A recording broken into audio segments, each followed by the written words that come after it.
Hello, good day. This is Jade again, Costed Chicken Breeding Farm. So in this video, ituturo ko kayo sa aking farm, tsaka i-discuss natin yung mga needs, tsaka yung mga problems na na-encounter ng farm. So ito po yung aking hatchery actually, no. So dito makikita niyo yung aking setters, dalawang setters yan.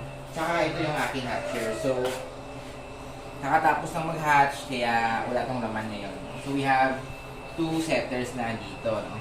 Actually meron ko sa kanila. So ito, ayan. So, ang maximum capacity nito is around 1,000. I forgot. 1,000 plus. Ito ang isa, ganun din. No? So, ayan.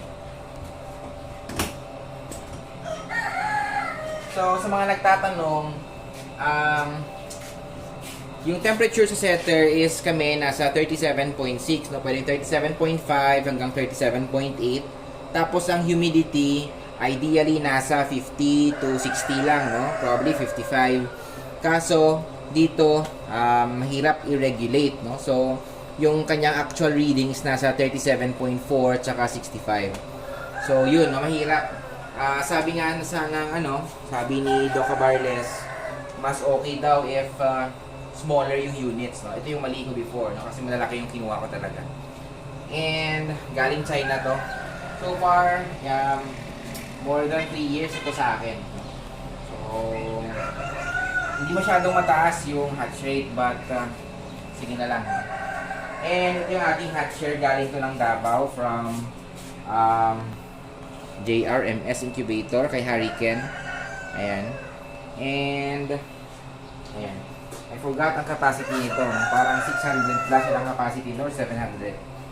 Okay, so may 12 to siya na 12 divisions. Ayan. So hindi pa ito nalinis, no? Kasi dapat sa hatcher, dapat sobrang linis ito, no? So wala dapat kita ng mga dust or anything. Tsaka well disinfected, tsaka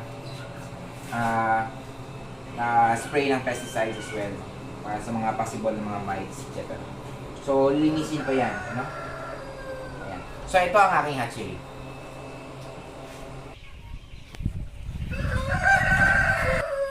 So, ito naman, outside to ng aming, brooding house. No? Kasi brooding house yung malaki dyan sa likod, no? And, ito, mga temporary lang to, no? Mga excess na mga manok, mga girom ko na breed, mga Chamo Asil, and mga excess, no? Yung may mga problems na manok, yung mga kinain yung puwet, no? So, ganun. And excess roosters. Now, lately, one of our problems is medyo mahina yung, yung demand ng karne ng manok, no? Kasi nga, depende rin kasi sa mga tao kung madaming bibili ng natives or not. So, lately, siguro, mahirap yung mga tao, medyo mababa yung sales ng meat. No? So, we're planning to extend dito na magiging growing house yan dito, no? Growers. So, papa-extend ako dito para to accommodate, no? Kasi ngayon, medyo mahirap na maghanap ng growers ngayon, no? Lahat gusto breeders talaga. So, yun. Yung mga problem na gusto na itry nating i-fix, no? And also later, papakita ko rin yung magiging bagong breeding area na naman, no? So, we'll see. So, dito, ito yung aking brooding house, no? So, mga sisiyo andito lahat. So, medyo madami yan dito, no? Kasi every week, halos may mga natitira talaga, no? Mga 20, 30, etc. So, yan. Hindi pa siya masyado na fix properly kasi mga temporary shelter lang to, no? So, ayan dyan. So, dito naman sa aking likod, ito yung aking, breeding house, no? A ang tawag ito, no? So, breeding house A. Andito, around 130 hens ang andito and 13 roosters. So, medyo matatanda yung andito, no? So, actually, pinaplan ko na mag-cull dito, supposedly. Kaso, mataas pa yung kanilang egg production rate. So, medyo naalangan ako, no? Nakatayin sila kasi okay pa naman ang performance. And, gusto ko itong pahingahin yung area na to for around mga 2 months before lagyan naman ng bago. So, ito yung A, and nasa kabila yung B.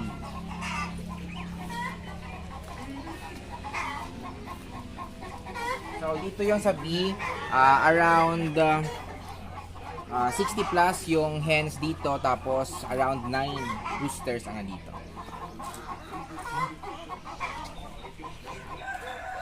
So dito na area, actually, nag-usap kami ni Papa kanina, no?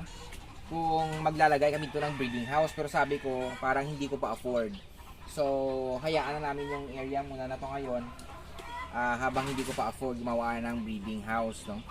So andito sa gilid makita nyo ito yung mga hens na naglimlim from A and B. So dinadala sila dito para magpahinga, no? After that, after a few days, ibabalik na sila doon sa kanilang breeding house. Dito sa kabila, ito yung ating growing area, no? Na na-feature ko rin before. Okay? Ang problem ko dito is medyo lumalaki na sila. So, pinag-usapan din namin kanya ni Papa kung what if gagawin namin breeding house na lang ito. Some of our concerns is that kung magiging breeding house to, breeding pens, ang mangyayari is mag-aaway-away yung mga roosters namin. So, yun. And, yun yung main problem namin. And, hindi yun siguro yung aming ipupursue. Gagawin na namin siyang growing house lang din. So, as is na siya, growing house. Ito, may isa pa kaming area dito sa likod. Ito yung kambingan to dati ng kuya ko, no? And may mga manok pa yan dyan, no? So, breeding area din yan dyan. May breeding pens dyan na 5. So, pero pinahinga ko pa yung area ngayon, though meron natira dyan na Australorps. And hindi rin siya ideal for me kasi medyo hindi ko type ang shape. And again, as usual, ito yung aking main breeding house. No? Merong 20 pens andito. And dito ginagawa yung mga main na breeders ng farm. Yung mga specific talaga, no? Kasi may numbers din dyan. From 71 hanggang 90 ang numbers dyan. So, per pen, iba-iba yung roosters, iba-iba yung mga hens, no? So, dito tayo nag-experiment, no? So, yan.